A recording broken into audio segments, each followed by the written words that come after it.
there, it's BoardGameDave, and today I'm going to be teaching you how to play the classic card game Dominion using the fantastic digital app version created by Templegate Games, who was kind enough to sponsor this video. Now, Dominion is a game that's been out for quite some time, but given how timeless the gameplay is and the fact that there's new expansions coming out all the time for the game, now is as good a time as any to start playing Dominion. So, how do you play? Well, first of all, thematically, the game takes place in some sort of vague medieval setting in which you are a young monarch soon to inherit a small, humble little kingdom from your parents. But unlike your parents, you have grand ambitions and aspirations for your kingdom, and you want to grow its borders and expand into new territories and transform your kingdom into a dominion. However, other monarchs in the region have had the same idea, so you are racing against them to create the grandest dominion in the region, thematically speaking. So,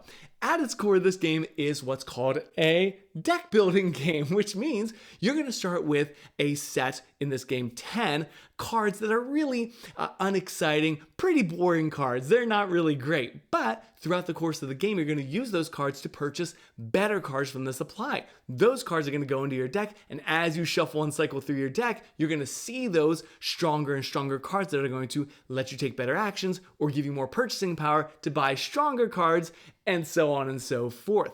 There's a definite sense of progression and escalation in this game as you start to transform your deck from a really boring and uninteresting deck into a very powerful and strong deck by the end of the game. So that's the basic premise of the game, and the game ends when either the pile of province cards runs out or any 3 other supply piles runs out.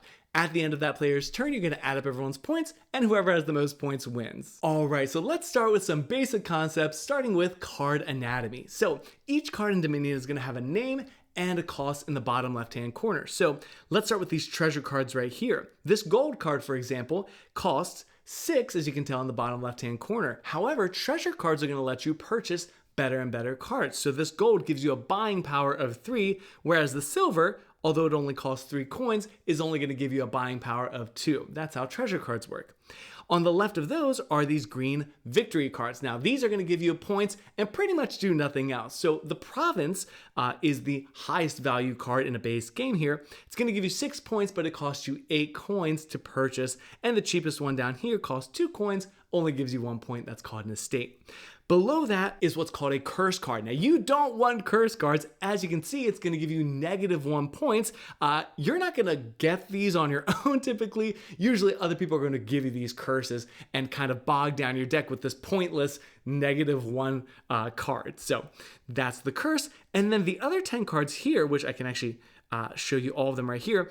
These are called kingdom cards. Now, this is the bread and butter of Dominion. These are the cards you're going to interact with the most, and they each have their own unique ability, and there's 10 of each in each pile, which you can see on the bottom right of each little icon here. So, really quick, for example, the Smithy lets you draw 3 cards, but we'll talk about that more in a second. Now, every game of Dominion is comprised of 10 randomly selected kingdom card supply piles, and while there are a ton of expansions out there with a plethora of kingdom cards and lots of recommended sets in the rule books, you can seriously just choose any 10 kingdom cards at random, throw them in your game, and you're ready to start. Beyond that, setup is just pretty much based on player count, and then each player gets 7 coppers and 3 estates as their starting deck. You're going to shuffle those 10 cards, everybody draws 5 cards, you're going to pick a starting player at random, and then play proceeds clockwise until the game end is triggered. Each turn in Dominion consists of 3 phases: action, buy, and cleanup, which is really easy to remember because it's A, B, C. So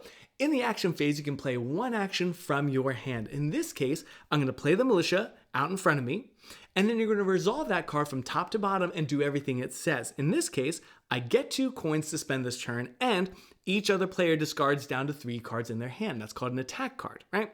So I did that. Now, if I had played an action card that gave me more actions, in this case, the festival gives me 2 more actions, well, then I could play 2 more action cards if I had them in my hand. But that's the action phase. Next is the buy phase. Here you can play treasure cards from your hand to supplement any coins you gained from action cards earlier in your turn. So my militia gave me 2 coins, and then I played 2 coppers for a total of 4 buying power, which is represented down here. So now I can buy 1 card up to a value of 4. Now, by default, you can only buy 1 card per turn unless you played a card like the festival that would give you another buy, in which case you could buy 2 cards. But by default, you can only buy 1 card. So let's say I buy a Smithy. When you buy a card, it's going to go in your discard pile, right?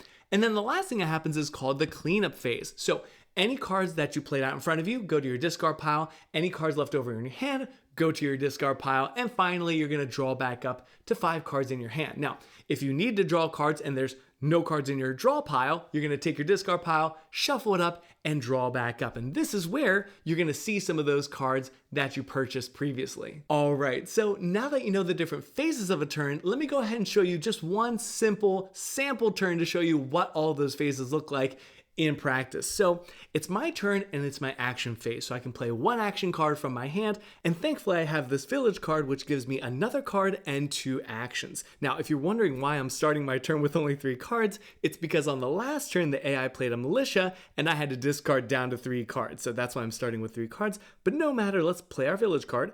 I draw a new card and I just drew a Smithy. Now the village gave me 2 more actions, so in this case I can play more action cards. I'm going to play a Smithy. Now, before I draw those 3 cards, you'll notice I only have 2 more cards left in my deck over here, but this is where, after I draw those 2 cards, I'll shuffle my discard pile over here to make my new deck. So I draw those first 2 cards, I shuffle and draw a 3rd card, and I drew a festival. Now again, I still have an extra action from my village card, so I'll play the festival, which gives me 2 more actions and a buy and 2 coins. So although I still have 2 more actions left on this turn, I don't have any action cards. So we'll go ahead and add our 3 copper to our buying power. So now we have 5 coins to spend over here, and you'll notice I have 2 buys with my additional buy from the festival. So that means we can buy up to 2 cards if we want to. So in this case, we could buy another village, for example, and then maybe a chapel, which allows us to trash cards, get rid of them completely, which is very helpful. So I'll draw that as well, or purchase that as well. It goes in my discard pile. I draw 5 new cards, and my turn is over. There you go. Now remember, the game ends when either the pile of province cards runs out or when any 3 other supply piles runs out, right? At that point, the player who triggered the end of the game finishes their turn, and then you add up your points. By default, points are going to come from your victory cards, so you'll just add up your victory cards, subtract any curses you have, and the player with the most points wins. Now, you have everything you need to know to jump into a game of Dominion at this point, but let me just quickly go over some of the effects on these cards, because that's where things can get a little bit complicated. So, for example, we looked at the Smithy already. You draw 3 cards, very simple. We also saw the festival. It gives you 2 more actions, which lets you combo your action cards. It also gives you a buy, and it gives you 2 coins toward your buy phase, which is awesome. There's also the militia, right, which we talked about already. You get 2 coins, and it makes every other player discard down to 3 cards. Now remember, you start with 5 cards in your hand, and it stinks to have to get rid of 2 of those 5 cards.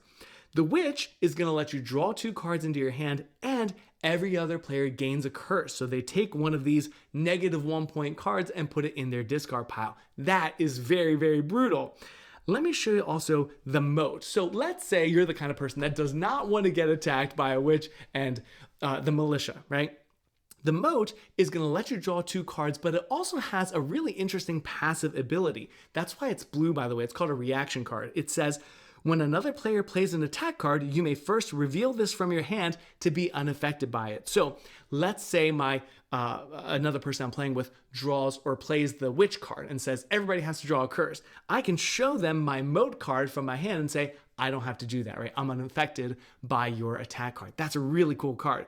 And beyond that, so I'll show you maybe one more. The Throne Room is really fun. You may play an action card from your hand twice. That's really great. So you can play the Throne Room and then play the Witch and draw 4 cards, and everyone has to take 2 curses. So there are a ton of other kingdom cards, but mostly they revolve around drawing cards, getting actions, getting buys, getting coins, and then other effects like that. But I think honestly, that gives you everything you need to start playing Dominion. Now, if you have any questions about the features in the app or the base game or any of the expansions, please let me know in the comments down below because I would love to answer your questions and we'll get to them as soon as I possibly can. And that's how you play Dominion. Thank you so much again to Templegate Games for sponsoring this video.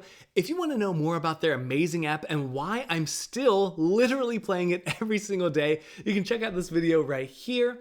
If you want to know what my favorite Dominion expansion is, you can check out that video right here. And if you found this video helpful at all, of course, you're more than welcome to like the video and subscribe to the channel for more rules explanations and reviews. And in the meantime, have a wonderful week. Take care and happy gaming. Bye.